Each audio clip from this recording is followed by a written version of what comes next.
Monsieur le maire, bonjour. Bonjour. Merci de répondre aujourd'hui, ce matin, aux questions des Anglois. Elles sont, vous l'imaginez, nombreuses euh, dans cette période très compliquée que nous vivons. Nous en avons recueilli plusieurs dizaines depuis que nous avons décidé de mettre en place ce Facebook Live ce matin.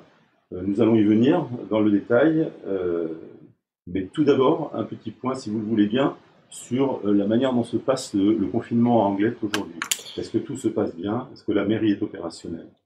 Alors d'abord, dire le plaisir que j'ai de retrouver les Anglois dans ce bureau, parce que je suis un maire qui reçoit beaucoup et ça me manque un peu depuis un mois. Et donc je suis assez satisfait de pouvoir échanger avec un lien un peu direct, malgré qu'on est à travers de l'électronique. Oui, cette mairie continue à fonctionner. Le confinement se passe pour le mieux. On essaie d'organiser les choses. Il y a une cellule de crise qui est autour de moi ici à la mairie. On gère le quotidien. On se voit tous les jours. Et puis, on a essayé de mettre en place tous les services nécessaires pour répondre à ce confinement. C'est-à-dire qu'il y a un accueil aujourd'hui qui est toujours pris par téléphone au niveau de la mairie.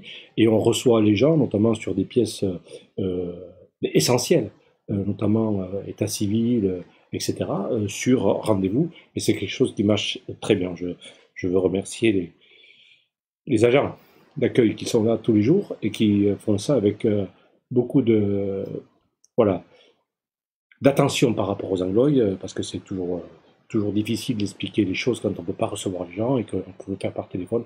En tout cas, c'est un gros travail qu'ils font. Et puis derrière, bien évidemment, on a essayé de répondre à toute la nécessité que nous avons par rapport à nos aînés, nos personnes âgées. Et donc là aussi, le service, moi je suis ensuite très fier. On a une capacité aujourd'hui de personnes, des auxiliaires de vie, on a un taux de participation de 94%, ce qui veut dire qu'il y a un travail énorme qui est fait auprès de nos aînés. Ça me permet de les saluer, parce que vous savez, c'est toujours un travail qui n'a pas toujours été très, très reconnu et pas toujours ou méconnu. Et donc aujourd'hui, on voit que c'est quelque chose d'essentiel dans notre ville. Alors, je les ai vus ce matin parce qu'on a été leur remettre, comme chaque fois, de quoi se protéger, masque, gants, visière, surblouse, et puis on a quelques commerçants que je ne vais pas citer, mais qui se reconnaîtront, qui nous ont fait des dons de chocolat pour Pâques, à qui on a remis ces chocolats, notamment aux auxiliaires de vie, pour essayer de les remercier avec ce petit geste pour le travail qu'elles font auprès de nos aînés. Donc on essaye de gérer tout ça, bien évidemment, avec les services de l'État, pour que ce confinement se passe le mieux possible pour les Anglais. Alors, on va revenir très vite à toutes les questions qui se posent de manière personnelle. Cela dit, un autre petit point, si vous le voulez bien. Est-ce que vous pouvez nous rappeler les mesures qui ont été prises depuis l'annonce de la suite du confinement, de la prolongation du confinement jusqu'au 11 mai, annonce qui a été faite par le président de la République lundi dernier? Mais déjà, on a maintenu tout notre dispositif qu'on avait mis en place pour respecter les arrêtés préfectoraux qui nous ont été euh, envoyés par le préfet, et donc notamment le littoral, euh, pas pouvoir aller sur le littoral, les forêts, les parcs, etc. Donc on est sur un maintien de tout ceci. Je pense que c'est nécessaire. Je le disais, je le dis, je le répète souvent, si on veut sortir vite de cette crise, il faut qu'on respecte tout ce qui a été mis et tout ce que nous demande l'État de mettre en place. Alors on est un peu, nous, les maires, les fantassins dans cette période-là. Eh bien, on essaye, enfin, en tout cas, moi, pour ce qui me concerne, j'essaye de faire les choses le mieux possible et d'essayer de faire respecter toutes les mesures qui nous demandent d'être prises par le gouvernement. Donc voilà, on s'y plie, on accompagne les Anglois par rapport à ça, et je pense qu'aujourd'hui, tout ceci est assez respecté. Les équipements publics sont fermés, Ah, les spectacles sont annulés, les événements sont annulés. alors, ce qui a changé par rapport à l'annonce, la dernière annonce du président de la République, notamment, ça a été sorti du confinement en principe, parce qu'il faut toujours être prudent, le 11 mai, en sachant que c'est peut-être une date qui ne sera peut-être pas tenue. Et donc, nous, on a pris des décisions par rapport à nos manifestations, notamment estivales, où on a annulé carrément toutes nos manifestations estivales jusqu'à la mi-juillet, puisque c'est un peu le deadline que nous donnaient les services de l'État. Voilà, on n'est pas parti sur du report, parce que c'est juste pas possible, on ne peut pas reporter. Si tout le monde reporte à l'automne, vous verrez bien qu'on sera dans l'incapacité de faire. Donc il faut prendre des décisions, mais j'essaye de les prendre. Donc c'est de l'annulation, et on se donnera rendez-vous à la mi-mai pour voir si on peut enclencher nos manifestations estivales après le 14 juillet, et sinon, eh bien, on prendra d'autres décisions. Alors, venons-en aux questions.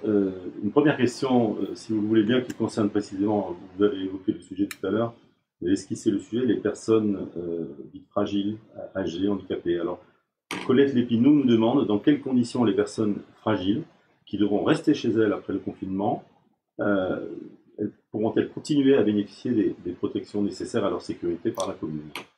Alors, il est bien évident, je vais répondre à Colette, il est bien évident que pour nous, si cette prolongation doit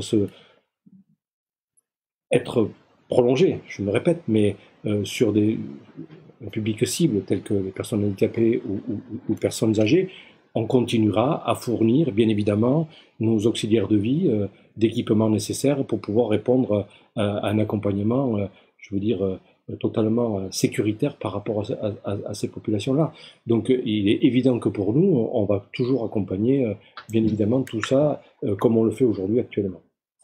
Alors une question très précise, Charlotte Fabignon nous demande si, vous pouvez déjà lui dire si les déchetteries vont réouvrir après le confinement, au moins 1 ou 2 jours par semaine. Alors, c'est une problématique, nous sommes une ville verte et nature, c'est là qu'on s'en aperçoit, puisqu'aujourd'hui on a une période de grand beau temps, on a un printemps qui nous donne des envies, hein.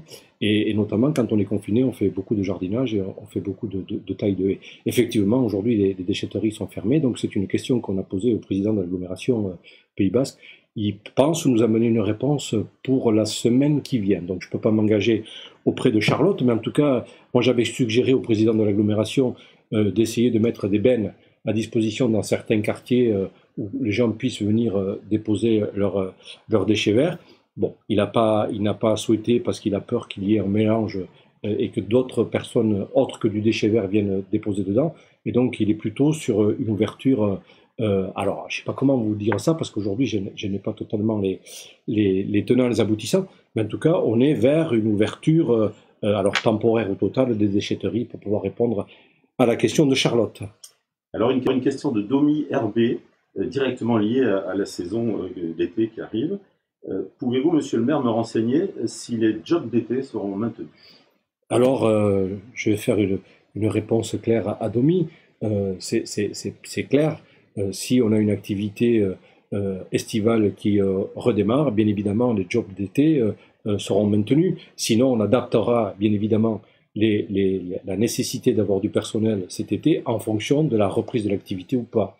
Donc aujourd'hui, je ne suis pas en mesure de dire à Domi si ces jobs d'été vont reprendre dans la totalité. Monsieur le maire, vous l'imaginez, nous avons reçu beaucoup de questions concernant les écoles. Alors, première question concernant ce sujet, Laetitia Massoni vous demande si les écoles ont la possibilité de reprendre en mai, est-ce que les enfants pourront continuer à bénéficier des activités périscolaires dans leurs établissements? Alors je vais répondre bien évidemment à Laetitia sur cette préoccupation. D'abord lui dire qu'aujourd'hui nous sommes dans un accueil par rapport à des enfants ciblés, puisque ce sont les enfants de soignants, de forces de police que l'on reçoit, notamment dans nos écoles. Et on a considéré qu'on faisait un service total et entier, puisque aujourd'hui, les enfants que l'on accueille dans nos écoles, eh bien évidemment, il y a du périscolaire.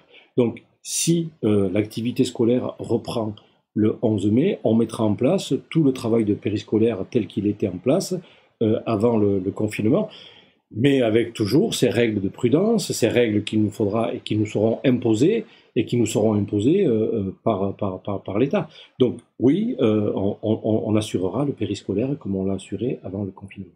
Alors toujours concernant les écoles, Manuel Ago vous demande, trouvez-vous pertinent l'ouverture des écoles et des cantines alors que les restaurants doivent demeurer fermés?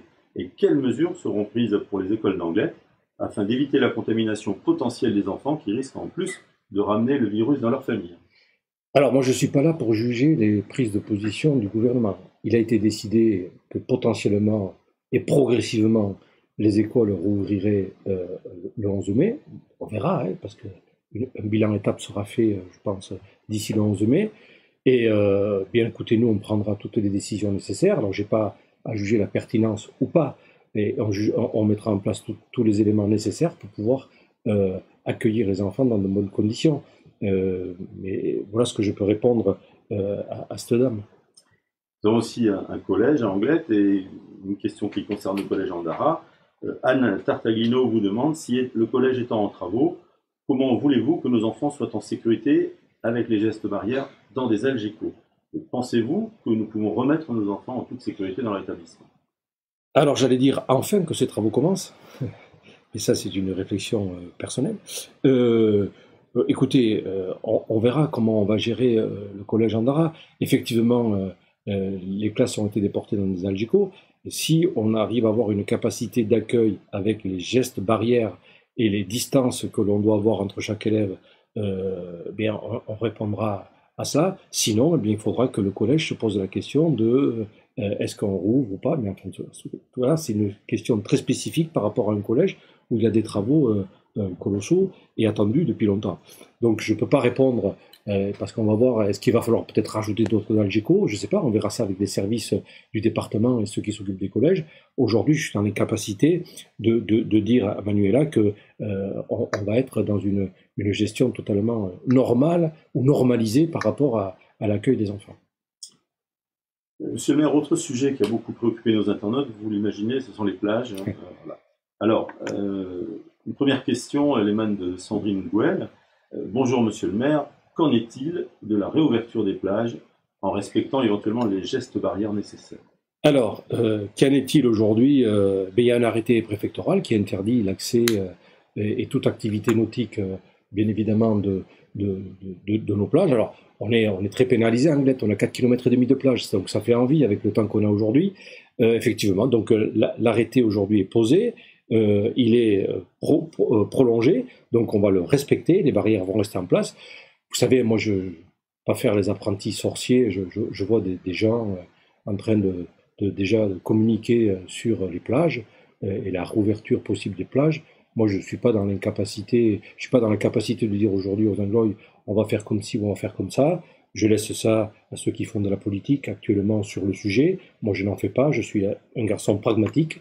Aujourd'hui, on est dans l'incapacité parce qu'on a un arrêté qui nous oblige à ne pas ouvrir nos plages. Si demain, on doit commencer à travailler avec les services de l'État pour voir comment on pourrait éventuellement ouvrir les plages, eh bien, moi, je vais mettre mes services, et notamment sous la houlette de Pascal Bourricot, qui s'en occupe ici à la mairie d'Anglette, de voir comment on pourrait commencer à travailler sur cela.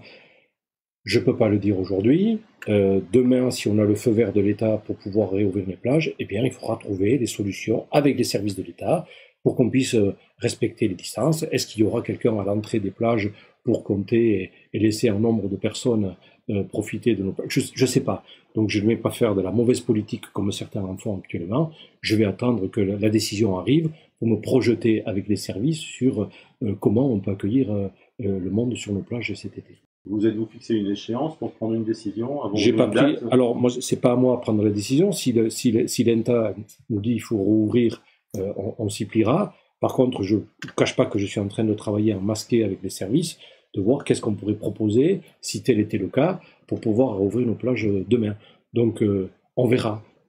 Aujourd'hui, les plages sont fermées, c'est le confinement, on ne peut pas y aller, les activités nautiques sont interdites, il faut les respecter, parce que c'est l'enjeu pour tout le monde. Alors, vous avez anticipé sur la réponse à la question suivante qui émanait d'Emmanuel Joly et qui vous demandait quand sera-t-il de la réouverture des activités nautiques, mais aussi de la reprise des adjudications et autorisations pour les écoles de surf. Eh bien, je pense que j'y ai partiellement répondu. En tout cas, ce que je veux dire deux mots sur les éducations qui concernent la ville d'Anglette. On a pris une décision déjà pour arrêter toute éventualité de paiement à la ville puisqu'il n'y a pas d'activité. Et donc aujourd'hui, toutes les éducations sont à l'arrêt. Donc la ville a suspendu le règlement éventuel de certaines qui devaient commencer. Je sais que c'est quelque chose, un manque à gagner énorme pour ces gens-là puisqu'ils ont une activité saisonnière. On verra si on doit redémarrer les activités sur les plages, comment on accompagnera bien sûr, les éducations à ce moment-là. Alors, toujours Vous savez, je veux dire quelque chose qui me paraît important. Et là, je m'adresse solennellement un peu aux Anglois. On ne déconfinera pas comme on a confiné.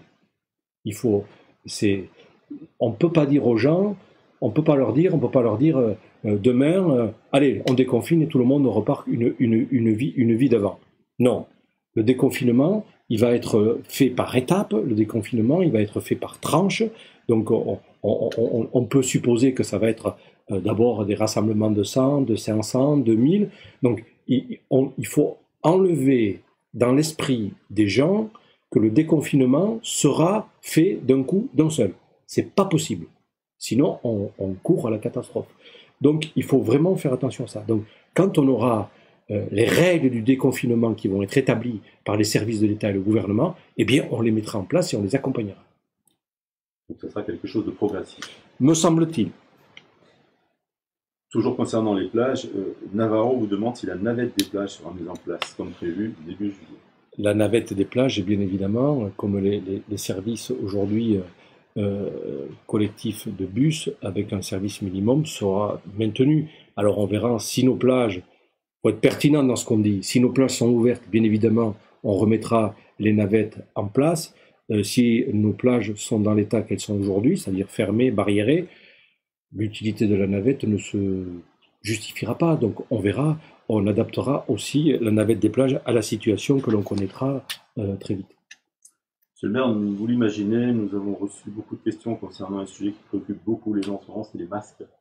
Caroline Layus vous demande si vous pensez distribuer des masques aux Anglois, les adultes comme les enfants, à la fin du confinement. Alors bien évidemment, les masques, c'est quelque chose qui a fait débat. Mais un débat au plan national. Alors, quelquefois, on m'a reproché d'avoir plusieurs casquettes, mais là, je vais plutôt la mettre avec plaisir, puisque en tant que premier vice-président du conseil départemental, sur la dotation de masques, nous avons déjà travaillé avec le président du conseil général sur les options, notamment qu'on a mis en place sur nos EHPAD et les maisons de retraite et nos assistantes de vie et nos auxiliaires de vie, puisqu'on les a dotés de masques pour une première livraison. On en a livré sur le département un peu plus de 100 000. Une deuxième livraison a eu lieu à peu près 250 000 masques. Et puis on continue avec l'agglomération Pays Basque de livrer des masques pour nos établissements de santé, enfin, des EHPAD. Et puis la question se pose, parce qu'une annonce a été faite par le président de la République, en laissant supposer que à partir du 11 mai, eh bien, le déconfinement passerait par le port d'un masque. Je me suis mis au travail avec des services de l'État. On est en train de travailler sur une commande groupée de masques tissus qui pourraient être remis à chaque Anglois. Et évidemment, on est passé avec le président de l'agglomération Pays Basque, force de proposition sur ce groupement de commandes qui va être porté par le département. Et donc aujourd'hui, moi je peux vous dire que ce soir, si tout se passe bien, on aura passé commande pour l'agglomération Pays Basque de masques en tissu, lavables, et bien évidemment, Anglette prendra sa part, on ira chercher notre dotation de masques, et on verra comment on mettra à disposition de chacun des Anglois, parce qu'on va nous le demander pour pouvoir avoir un déconfinement nécessaire. Sachez que j'ai déjà anticipé cette demande-là, je veux répondre à Caroline, et que bien évidemment, on travaille sur ça, la commande devrait être passée ce soir, et on devrait, si tout va bien, à mi-mai, à réceptionner les masques en tissu de manière à doter chacune et chacun d'entre nous de masques. Voilà. Si on n'a pas de soucis majeurs, je pense que ceci est sur les bons rails. Vous êtes assez optimiste donc sur ce sujet. Et comment imaginez-vous la livraison des masques Alors, je suis assez optimiste, oui, parce qu'on y a beaucoup travaillé. Comment j'imagine la remise des masques? Aujourd'hui, je suis en train de travailler avec mon directeur général des services ici en interne pour voir comment on pourrait gérer tout ça. Est-ce qu'il y aurait une distribution? Est-ce qu'on passerait par le service des élections pour voir et repérer sur chaque foyer et le nombre de masques? Je ne sais pas. Aujourd'hui, la préoccupation première pour moi a été d'aller chercher, de trouver des entreprises qui sont dans la capacité de nous fournir des masques reconnus et labellisés par les services de l'État. Donc aujourd'hui, je pense que là, on est à peu près carré sur la deuxième étape, et ça nous laisse jusqu'à mi-mai à trouver le système de distribution ça ne me paraît pas insurmontable. Et leur livraison dans les délais, vous paraît... En tout cas, ça ne me paraît pas insurmontable, mais ça me paraît possible. Très bien. Nous avons reçu beaucoup de questions aussi sur la continuation des services municipaux. Alors, et ce qui s'y rattache. Alors, par exemple, Fabien Dubosc vous demande si vous envisagez rapidement la réouverture du marché Qingtao, au moins pour les commerçants abonnés, tout en respectant bien sûr les mesures et gestes barrières. Alors, Fabien, la réponse est non, parce qu'on n'a pas de dérogation sur le marché du Qingtao qui nous a été donné par monsieur le préfet des Pyrénées-Atlantiques, il ne le souhaitait pas. Par contre, on a mis en place un drive avec nos producteurs qui viennent là à l'année. Et ce drive, j'en suis quand même très fier, parce que c'est quelque chose qui marche très bien. Le premier drive qu'on a mis en place, c'est-à-dire pas ce jeudi-là, mais le jeudi avant, on a eu plus de 1600 commandes. Ce jeudi-là, on a eu plus de 1736 commandes de mémoire, ce qui veut dire que ça marche très bien. Nous sommes là sur des producteurs qui viennent à l'année sur le marché et qui répondent à la commande passée par les Anglois via notre site. Ça marche très bien. Ça me fait un peu sourire parce qu'on revient à l'essence même de ce marché de Qingtao. L'essence même de ce marché de Qingtao, à l'époque, ça avait été porté par des maraîchers, donc mon prédécesseur ici dans ce bureau qui était Victor Mendibourg, et c'était un marché de producteurs. Et bien là, aujourd'hui, quand vous allez sur le drive le jeudi à Qingtao, c'est que des producteurs. Je pense qu'on répond à une demande de nos producteurs et on répond, me semble-t-il, à aussi une attente des Anglois. Ça marche très bien. On ne reviendra pas, tant que le confinement n'est pas levé, à un marché dit normal du Qingtao. On va rester sur la position du drive qui, aujourd'hui, j'en suis très fier. Et je veux remercier les agents qui l'ont mis en place et qui ont pensé à l'organisation et bien sûr à tous les services qui s'attachent tous les jeudis à venir faire respecter notre drive grandeur nature. Je vous invite à aller le voir sur le marché, la place du Qingtao. Et ça marche, les commandes sont très bien, nombreuses. Très bien, ça marche très bien. Aujourd'hui, on est plutôt sur quelque chose de même assez surprenant, puisqu'il y a des producteurs qui nous disent qu'ils travaillent mieux avec un système comme ça qu'avec un système de marché. Manuel Ago vous demande quand il sera possible de prendre rendez-vous avec le service d'état civil pour renouveler les pièces d'identité périmées. Alors, je vais dire à Manuela que bien évidemment tout ceci sera possible quand le confinement sera levé et on verra sur quelles conditions on pourra réceptionner les gens à l'accueil. Tant que le confinement est en place, bien évidemment, l'accueil des pièces d'état civil telles qu'elles sont aujourd'hui formatées, c'est que de l'urgence. Donc, c'est un permis d'inhumer, c'est quelque chose d'essentiel. Si ce n'est pas essentiel, si c'est des papiers d'identité, si c'est un passeport, tout est arrêté, ça attendra le déconfinement. Donc, tant qu'on n'a pas déconfiné, et les règles de déconfinement ne sont pas connues, il n'y aura pas de papier d'identité qui sera fait à l'état civil anglais. Mais les Anglais peuvent quand même téléphoner à la mairie. L'accueil est fait 5 jours sur 7, comme sur les horaires d'ouverture, on va dire, normales de l'état civil. Par contre, on ne prend sur rendez-vous, avec des conditions particulières, que des situations d'urgence. Sinon, on ne prend pas. Vous précisez lesquelles, peut-être ? Un permis d'inhumer, mais voilà, à un moment donné, il y a un décès, il faut venir chercher un permis d'inhumer, eh bien, on ouvre l'accueil, on délivre le permis d'inhumer. Alors justement, Josette Herzog vous demande si on pourra bientôt se rendre dans les cimetières. C'est une question qui m'est, Josette, je suis sensible à ça parce que c'est une question qui m'est souvent posée par les Anglais. Effectivement, pouvoir aller se recueillir ou aller simplement changer les fleurs ou nettoyer ou passer un petit moment auprès de ces défunts, c'est quelque chose qui tient à cœur à beaucoup. Donc, on est en train de travailler avec les services pour voir comment on pourrait prendre et répondre à cette demande. Alors, j'ai une option qui est aujourd'hui en train d'être travaillée, qu'on va peut-être mettre en place dès la semaine prochaine, sur des horaires bien définis, par exemple de 9h à 11h et de 14h à 16h, sur rendez-vous, c'est-à-dire il faut rappeler les cimetières pour qu'on puisse se faire ouvrir. On pourrait faire ça sur 2 jours, le lundi et le mardi, pour le cimetière de Louillotte, et on pourrait reporter ça le jeudi et le vendredi sur le cimetière de Blampignon, avec une durée de visite d'une petite demi-heure. On est en train de travailler sur ça. Moi, je conseille à chaque Anglois qui veulent se rendre auprès de leurs défunts dans les cimetières, et bien de téléphoner tout simplement aux cimetières respectifs pour essayer de caler dans ce que je viens de vous dire là, sur les horaires bien définis et sur les jours bien définis. On va essayer de répondre à cette demande qui me paraît pour moi essentielle. Alors, une question du même ordre, mais un petit peu plus gaie. Est-ce que, de la part de Nini Martin, pensez-vous qu'il sera possible de se marier fin juin? Alors, si le déconfinement est levé, bien évidemment, on va pouvoir se marier fin juin. Je veux dire, c'est Nini que vous m'avez dit, hein? Nini Martin. Nini Marty, je veux dire à Nini Marty, nous, ça ne posera pas de problème de venir et de marier les gens ici en mairie avec les règles de distanciation, comme on le dit, et des gestes barrières.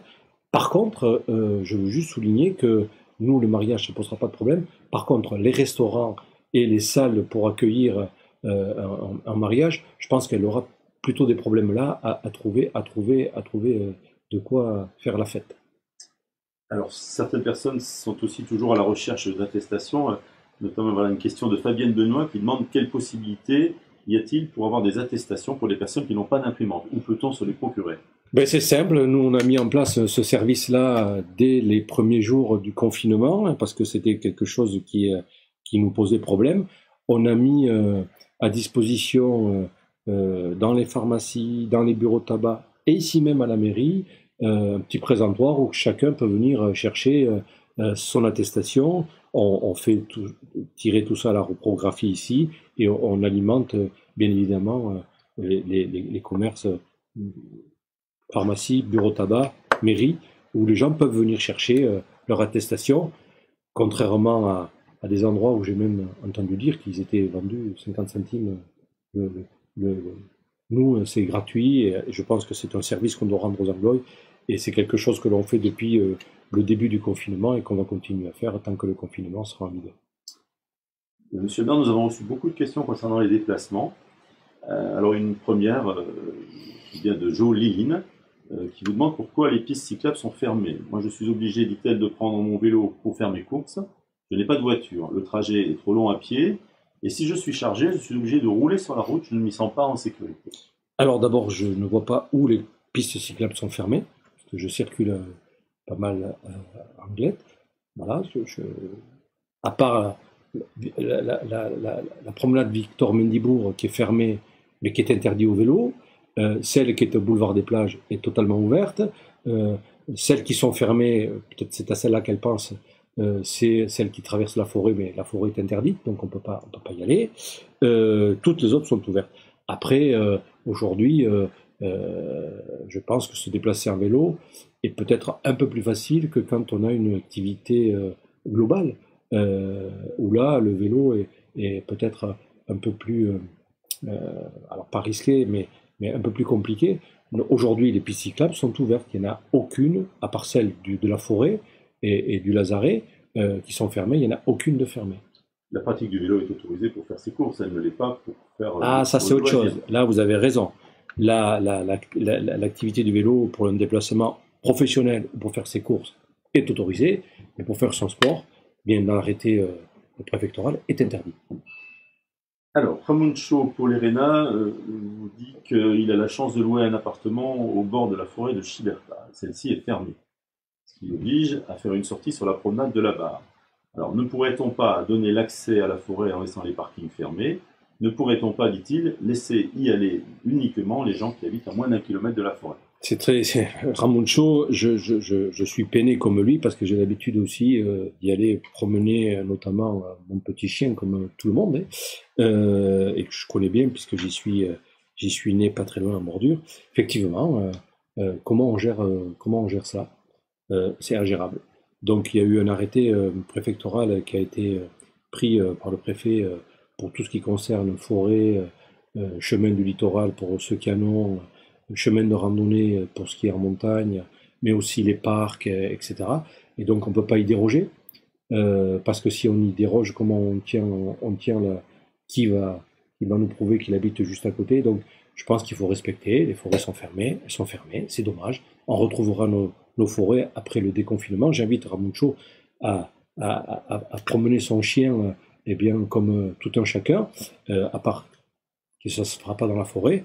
Et je rappelle aussi, mais pas qu'à Ramucho, qu'à tout le monde, pour ceux qui ont un petit chien qui vont le promener, qui n'oublie pas la petite poche qui va avec pour ramasser les déjections des chiens, parce que confinement ou pas, il faut aussi toujours avoir un geste de responsabilité par rapport à ça. Et il faut que la promenade se fasse dans un périmètre restreint à moins d'1 kilomètre de Et toujours, voilà, il faut reprendre l'arrêté, c'est 1 heure et 1 kilomètre du domicile. Alors, Muriel vous dit bonjour Monsieur le maire, pensez-vous que cette année, l'arrêté municipal qui interdit les travaux dans la zone littorale entre le 1er juillet et le 31 août puisse être exceptionnellement levé? J'ai démarré un chantier dans la zone de Chiberta avant le confinement, et il est bien sûr arrêté. J'ai du mal à imaginer la reprise en mai pour arrêter de nouveau en juin, fin juin. Je pense que c'est un sujet qui inquiète tout le monde concerné par le secteur du bâtiment. Alors, bien évidemment, alors aujourd'hui, moi, j'ai pas la réponse, mais bien sûr qu'il va peut-être falloir adapter notre règlement par rapport à la situation qu'on est en train de vivre. Situation exceptionnelle peut amener des décisions exceptionnelles. Pourquoi pas? Aujourd'hui, j'en suis pas là. Je veux juste dire que depuis au moins lundi du début de semaine, c'est-à-dire après le week-end pascal, on sent bien une activité, notamment artisanale, qui a assez repris. Moi, je vois des chantiers privés qui sont en train de redémarrer. Ce n'est pas le cas encore sur la voirie et la voie publique. Nous sommes questionnés sur ce sujet-là. Est-ce qu'on autorise aujourd'hui à reprendre certaines activités sur la voie publique? À l'heure où je suis et à l'heure où je vous parle, je m'interroge. Pourquoi pas? En tout cas, on verra et on adaptera notre réglementation par rapport à la situation que l'on connaîtra. Donc, est-ce qu'il faudra prendre des mesures exceptionnelles et autoriser certains chantiers en juillet, en août? Pourquoi pas? Aujourd'hui, je n'ai pas de... La situation n'est pas totalement arrêtée. Vous venez d'évoquer la voie publique. Alors justement, Steph DG, lui, vous dit que on a pu voir qu'à Nice, la ville a mis en route une procédure de nettoyage régulier des rues pour désinfecter celles-ci. Est-ce que vous avez l'intention de faire la même chose à Anglette? Écoutez, on s'est interrogé en conférence téléphonique avec le préfet, le sous-préfet, et les services de la préfecture, et notamment l'ARS, nous ne le conseillent pas.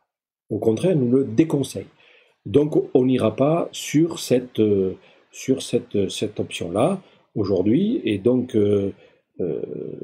voilà, je ne le mettrai pas en place puisque ça ne nous est pas conseillé par les services de l'État. Alors, sur un autre registre, on a reçu des questions concernant l'ouverture des magasins, etc. Vous avez une question de Christian Larasquet qui dit: Monsieur le maire, bonjour. Qu'en est-il du respect des distances à respecter dans les queues d'attente devant les supermarchés? Ça me révolte, dit-il. Par contre, merci à tous ceux qui y travaillent. C'est bien de penser à ceux qui y travaillent et ceux qui sont là pour répondre à une nécessité absolue qui est l'alimentaire. Pour ce qui concerne du respect dans les queues des files d'attente des supermarchés ou autres d'ailleurs, il n'y a pas que les supermarchés, c'est les bureaux de tabac, il y a les 50 ans. Je pense qu'on en appelle au civisme des gens, tout simplement. Par contre, on est là sur du domaine privé. Alors je sais que de temps en temps, les services de police mandatés par le sous-préfet de Bayonne, ils font des visites, alors peut-être pas régulières, mais en tout cas de temps en temps inopinées, pour venir regarder si tout ceci fonctionne dans les règles qui ont été établies.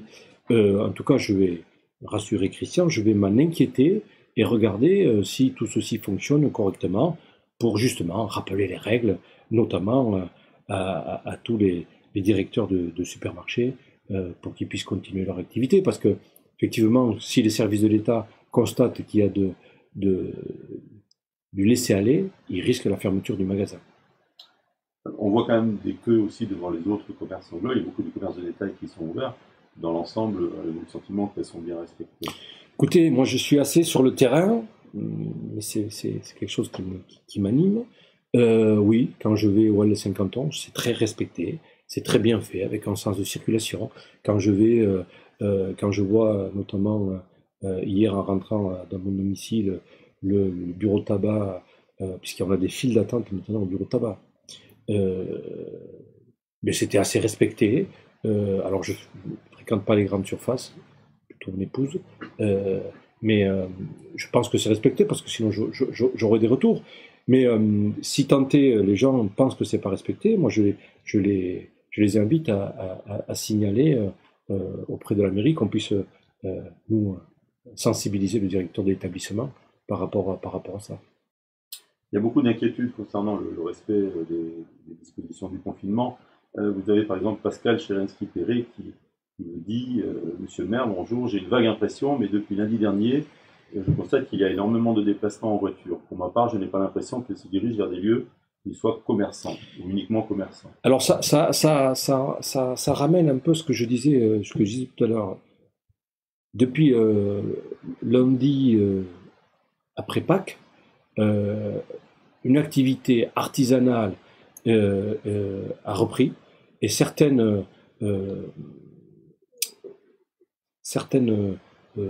boîtes ont recommencé à travailler.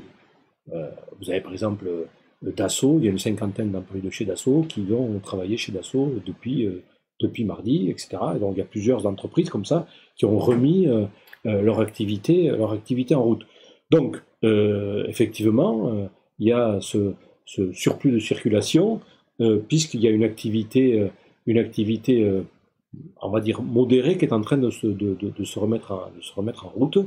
En tout cas, moi, ce que je veux dire à Pascal, que pour avoir constaté, pour avoir regardé ce qui se passait, notamment sur les résidences secondaires, sur le Airbnb, moi, vous savez, j'ai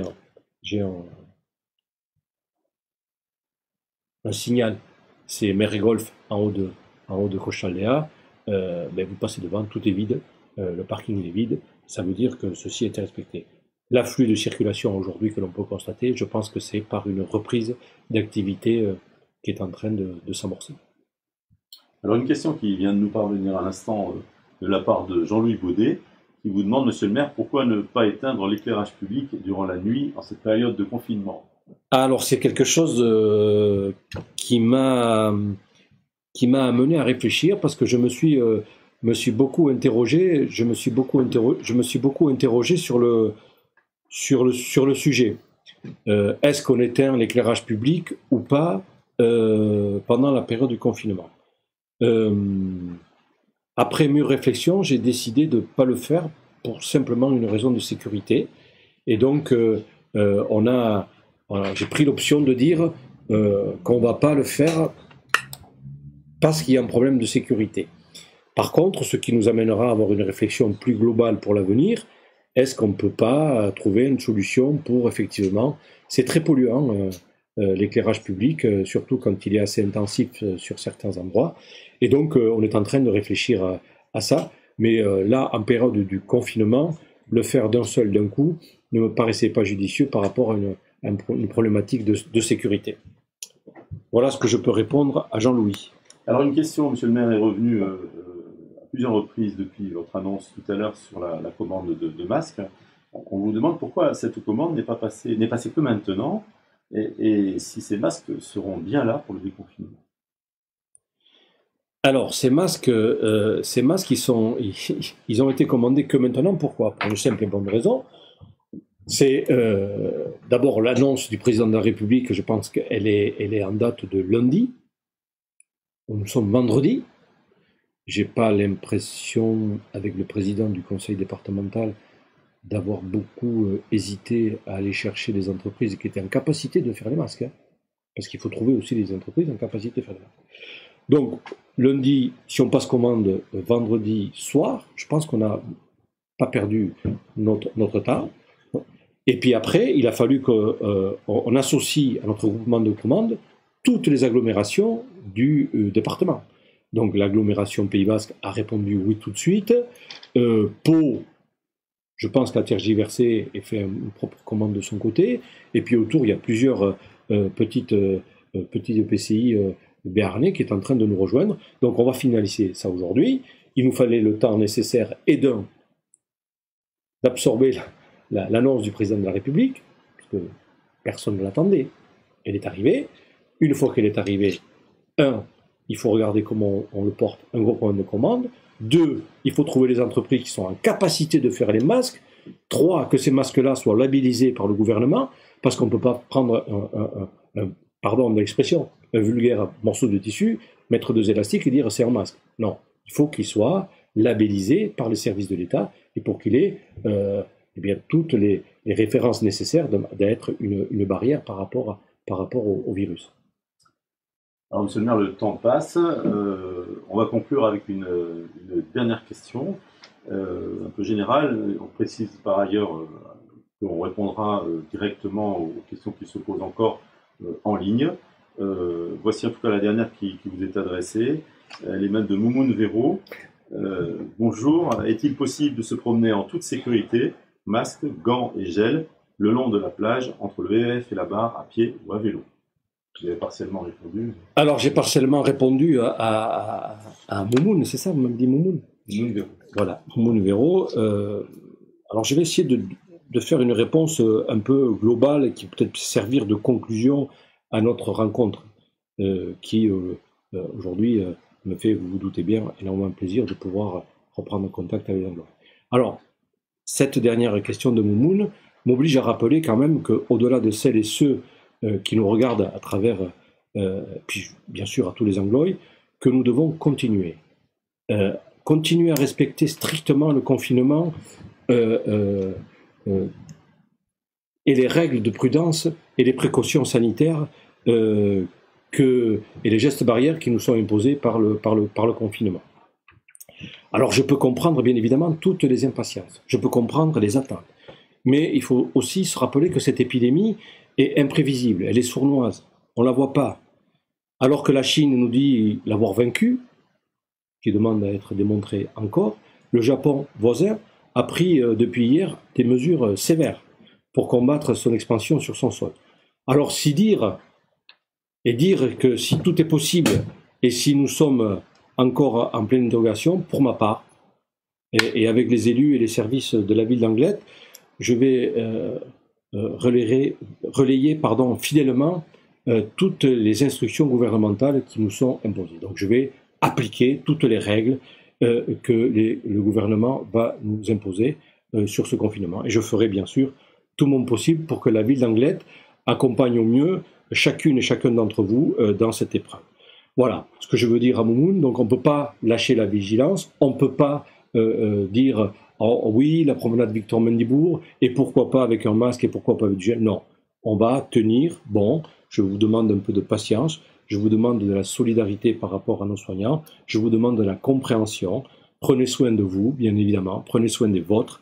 C'est tous ensemble qu'on va sortir de cette épreuve, qu'on en sortira vainqueur. En tout cas, moi, c'est le vœu que je forme et que je m'adresse à Moumoun, mais que j'adresse aussi à l'ensemble des Anglois. Et je vous dis bien sûr à très bientôt. Peut-être qu'on aura l'occasion de nous retrouver sur un autre format comme ça, que je trouve plutôt sympathique, parce que ça me donne l'impression de pouvoir reprendre contact qui m'est cher avec les Anglois. Merci. Merci, monsieur le maire.